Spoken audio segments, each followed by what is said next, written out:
दोस्तों ये कहानी है एक टीचर की जो अपने आप को अपने एक जवान और सुंदर स्टूडेंट से दूर नहीं रख पाता।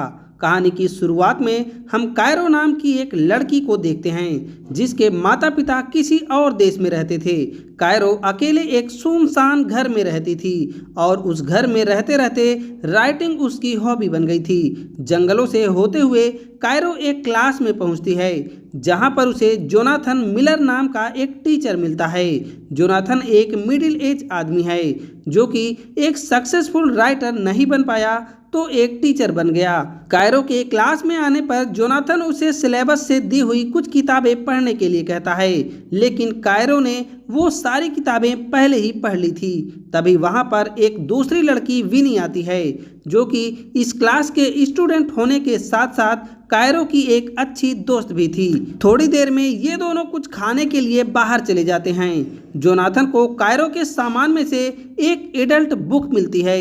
जोनाथन का एक दोस्त बोरिस भी उसके लिए कॉफी लेकर आता है और जोनाथन वो किताब लेकर पढ़ने लगता है। बोरिस और जोनाथन दोनों कायरो के पास जोनाथन की मिली हुई एक किताब को देखकर चौंक जाते हैं। रात को जोनाथन की वाइफ अपने काम में बिजी थी जिस पर उसका ध्यान अपनी तरफ लाने के लिए जोनाथन उसे बताता है कि आज क्लास में एक स्टूडेंट मेरी किताब पढ़ रही थी। तभी उसकी वाइफ के पास कुछ काम की कॉल आ जाती है। अब कॉल पर बात करने के बाद जोनाथन के साथ वो ड्रिंक करती है और वे दोनों जैसे ही एक दूसरे के करीब आने लगते हैं एक बार फिर से उसकी वाइफ को फोन आ जाता है और जोनाथन का बना बनाया मूड खराब हो गया। अगले दिन ये सब बातें वो अपने दोस्त बोरिस को बताता है और बोरिस उसका मजाक बनाने लगता है। तभी वे दोनों देखते हैं कि जंगल से कायरो आ रही थी। पिछली रात जोनाथन का काम होते होते रह गया था, इसीलिए जोनाथन कायरो को बड़े ध्यान से देखने लगता है और वह कायरो से पूछता है कि क्या तुम्हें जंगलों से आते हुए डर नहीं लगता, जिस पर कायरो जवाब देती है कि उन जंगलों में सबसे डरावनी चीज मैं ही हूँ। जोनाथन ये सुनकर हंसने लगता है। स्कूल के अंदर विनी अपनी बुक्स नीचे गिरा देती है। बोरिस को पता था कि उसने ये जानबूझकर किया है। वो विनी से पूछता है कि बोलो तुम्हें क्या चाहिए। विनी जानबूझकर बोरिस के साथ छेड़खानी कर रही थी और ये चीज कायरो ने भी नोटिस कर ली। इसके बाद ये दोनों कायरो के घर आते हैं और कायरो यहाँ पर अपने कॉलेज एडमिशन के एक क्वेश्चन से परेशान थी जिसमें उसे अपनी लाइफ की सबसे बड़ी अचीवमेंट के बारे में बताना था। उन दोनों ने काफ़ी चीज़ें डिस्कस की पर उन्हें कोई भी यूनिक आंसर नहीं मिला। तभी विनी ने कहा कि तुम अपने टीचर के साथ अफेयर कर लो और फिर उसके बारे में ही कुछ लिख देना। कायरो कहती है कि जोनाथन मुझसे 20 साल बड़ा है, पर विनी उसे मनाती रहती है और कहती है कि ये सब नॉर्मल है और जोनाथन भी एक अच्छा खासा जेंटलमैन आदमी है। कायरो के फर्स्ट टाइम के लिए एकदम परफेक्ट है। विनी कायरो के सामने जोनाथन की बातें करने लगती है कि कैसे वो कायरो को क्लास के अंदर देखता है। कायरो ये सब सुनकर थोड़ा शर्माने लगती है। उसका इंटरेस्ट जोनाथन में बढ़ने लगा था। अगले दिन से कायरो जोनाथन को घूर घूर कर देखने लगी। उसी दिन जोनाथन उसके पास आकर उससे कहता है कि तुम क्लास के बाद आकर मुझसे मिलना। क्लास के बाद जोनाथन बोरिस को एक डिनर पर इनवाइट करता है, जिसके बाद बोरिस एक डांस स्टेप करते हुए यहाँ से चला गया। उसके जाने के बाद जोनाथन वो स्टेप ट्राई करने लगता है और तभी वहाँ कायरो आ जाती है। उन दोनों ने हंसकर ये बात टाल दी। जोनाथन कायरो के लिखे हुए एक पैराग्राफ से काफी इम्प्रेस होता है और वह कायरो की तारीफ करने लगता है जिससे कायरो खुश होती है। जोनाथन चाहता था कि कायरो अपने किसी फेवरेट ऑथर के स्टाइल में एक शॉर्ट स्टोरी लिखे। अगर वो ऐसा कर देगी तो जोनाथन उसे फुल नंबर देगा। कायरो एकदम ही मान जाती है। उसने जोनाथन को बताया कि मैंने भी आपकी एक बुक पढ़ी है। कायरो को भी जोनाथन की तरह ही उसकी बुक की कई लाइनें याद थीं। जोनाथन भी ये देखकर काफी इम्प्रेस होता है। वो कायरो को इस वीकेंड एक जगह पर मिलने के लिए बुलाता है जहां वो उसके इस असाइनमेंट के बारे में डिस्कस करेगा। रात को बोरिस, जोनाथन और उसकी पत्नी डिनर पर गए थे।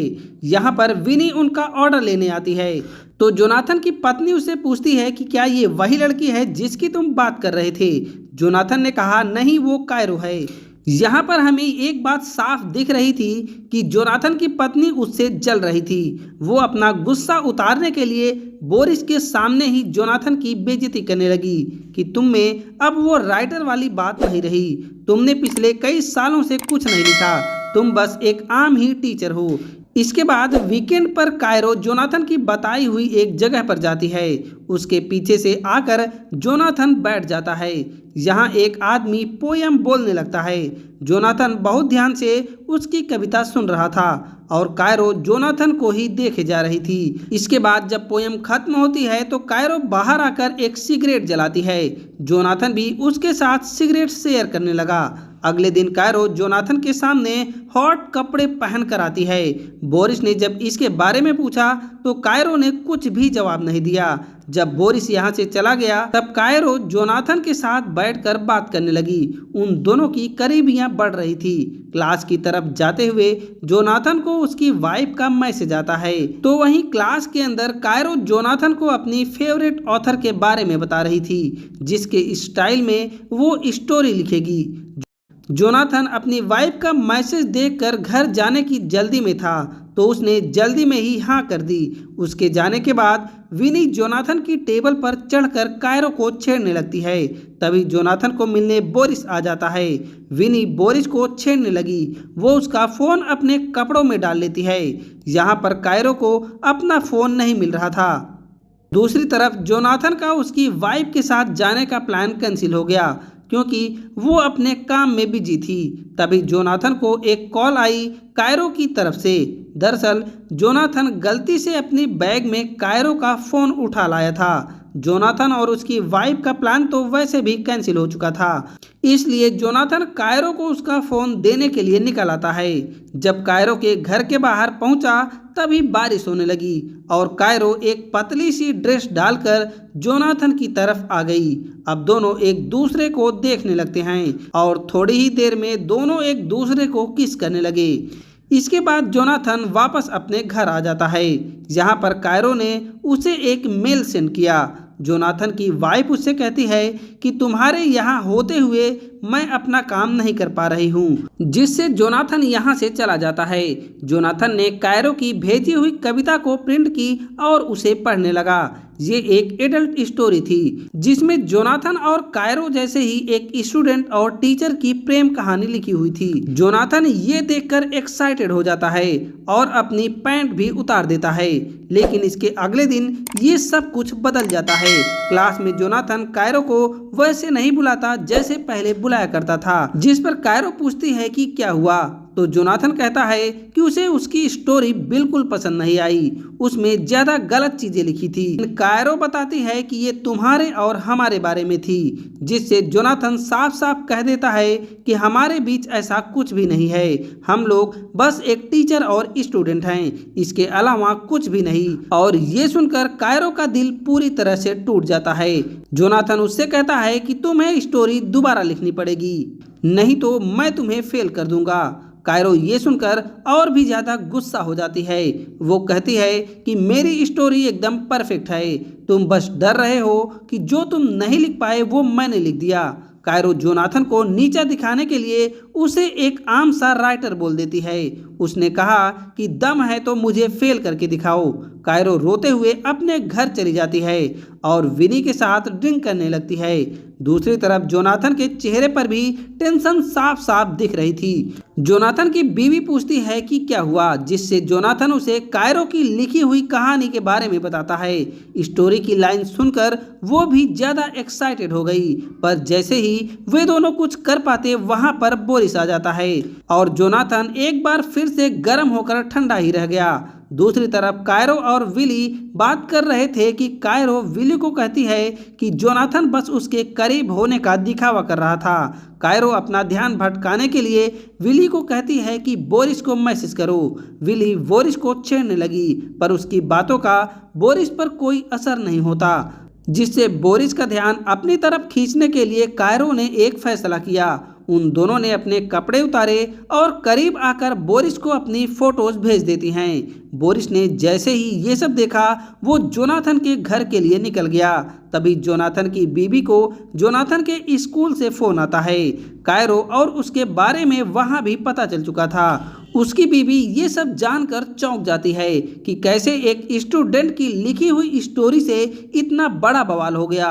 वो जोनाथन से पूछती है कि क्या उस लड़की और तुम्हारे बीच में कुछ और भी था। जोनाथन ने साफ साफ मना कर दिया। इसके अगले दिन कायरो क्लास में नहीं आती, लेकिन वो वाइस प्रिंसिपल के ऑफिस में थी। वाइस प्रिंसिपल ने कायरो और जोनाथन से पूछा कि ये सब क्या चल रहा है। कायरो ने साफ साफ सब कुछ बता दिया और कहती है कि जोनाथन ने मुझे एक एडवांस में असाइनमेंट दिया था। हमने साथ में सिगरेट भी पी, हम स्कूल के बाहर भी मिलते रहे, पर जब बारी जोनाथन की आई तो ये सब सवालों के जवाब देने से हिचकिचा रहा था। उसकी हिचकिचाहट को देखकर वाइस प्रिंसिपल सब कुछ समझ जाती है और उसने जोनाथन को नौकरी से निकाल दिया। ऑफिस के बाहर बोरिस जोनाथन को समझाता है कि तुम्हें अपनी लिमिट्स देखनी चाहिए। अब लिमिट्स क्रॉस करने की वजह से तुम्हारी ऐसी हालत है।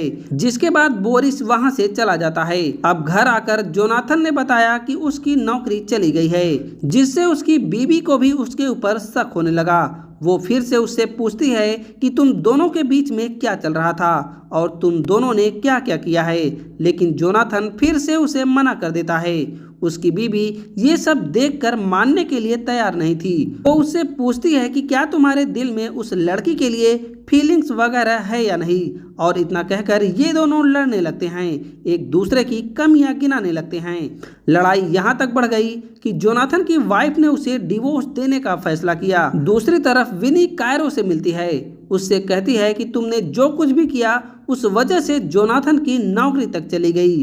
अब कायरो को इस बात से कोई फर्क नहीं पड़ रहा था। वो कहती है कि जोनाथन ने मुझे कम समझा, लेकिन वो अब जान गया होगा कि मैं असल में क्या चीज हूँ। कायरो इन सब चीजों को अपनी ग्रेटेस्ट अचीवमेंट बता रही थी। वो कहती है कि अब जोनाथन के पास ना ही उसकी नौकरी है और ना ही उसकी बीवी, इसीलिए आखिरकार वो एक अच्छा राइटर बन पाएगा और वो अच्छी स्टोरी लिख पाएगा। और इसी के साथ ये मूवी खत्म हो जाती है।